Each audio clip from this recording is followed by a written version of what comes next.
Sir एक चीज़ और बोलते हैं कि आपके फादर की कुंडली, आपकी मदर की कुंडली, आपके भाई बहन की कुंडली आपको भी, आपकी कुंडली को भी इम्पैक्ट करती है। तो कभी कभी कुछ मतलब अनफॉर्चुनेटली मैंने किसी न किसी घर में कोई एक आधा ऐसे इंसान होता है जो कभी ना ठोकरें खा के भी सीखता नहीं है, वो वैसा ही रहता है।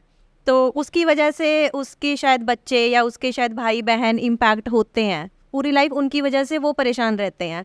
तो हमारा कल्चर ऐसा है कि हम छोड़ भी नहीं सकते हैं अपने भाई बहन माँ बाप, जो रिश्ते हमारे इंडियन कल्चर ये है कि हम नहीं छोड़ते, हमारे खून के रिश्ते का तो यही इम्पोर्टेंस है।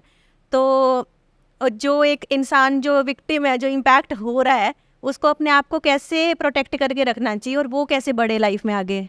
सही कह रहे हैं आप। इंसान इस तरह के होते हैं, एक इंसान दूसरे को ठोकर खाते देखता है ना, तो समझ जाता है कि इसने ठोकर क्यों खाई, मैं इस तरह की स्थिति से बचूं। दूसरा तरह का ये होता है कि उसने ठोकर खाई तो मनन करता है कि मैंने क्यों ठोकर खाई, उसमें मेरी क्या गलती थी, मैं उससे फ्यूचर में बचूं। तीसरा ये है ठोकर खाता चला जाता है, कभी नहीं सीखता।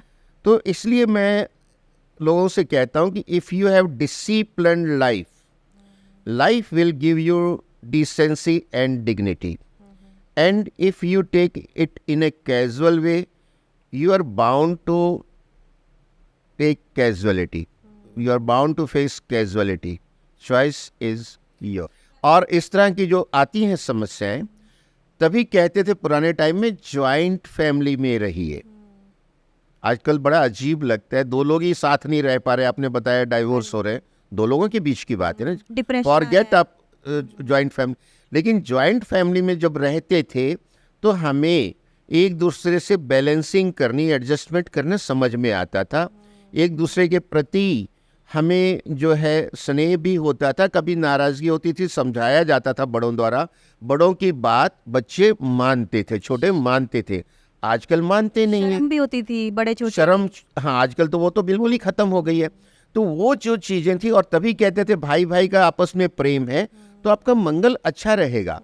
कुंडली में मंगल अच्छा करने का सबसे बढ़िया तरीका ये, भाई बहन के रिलेशन अच्छे हैं, बुध अच्छा रहेगा कुंडली में, चाहे कैसा भी हो। लाल किताब ये कहती है, लाल किताब सिम्टम पे जाती है, अच्छा आपके भाइयों के साथ संबंध कैसे हैं, बहुत अच्छे, देखने की जरूरत नहीं। मंगल आपका अच्छा है, नेक है, नहीं भाइयों से बनती नहीं, जमीन का जायदाद का झगड़ा चल रहा है, ये हो गया वो हो गया, मंगल आपका बद है, सीधी सी बात है।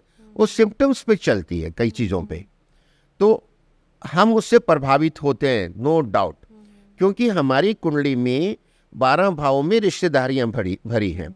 सेकंड हाउस हमारा कुटुंब है, थर्ड हाउस हमारा भाई बहन है, फोर्थ हाउस हमारी माता है। अगर मेरा फोर्थ हाउस खराब है, पीड़ित है, जैसे उसमें केतु बैठ गया, केतु के साथ शनि बैठ गया, राहु सूर्य बैठ गया, पीड़ित हो गया, तो कौन पीड़ित होगा, मेरी माता पीड़ित होगी।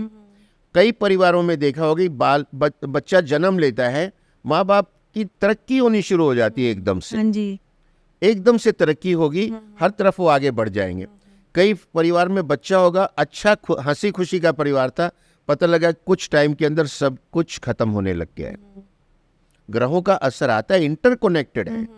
हम जो परिवार के अंदर हमारे जो ग्रह हैं वो इंटरकनेक्टेड है। जैसे कोई आता है पूछता है मेरी संतान कैसी होगी, तो उसकी कुंडली बताती है इसकी संतान बहुत अच्छी होगी।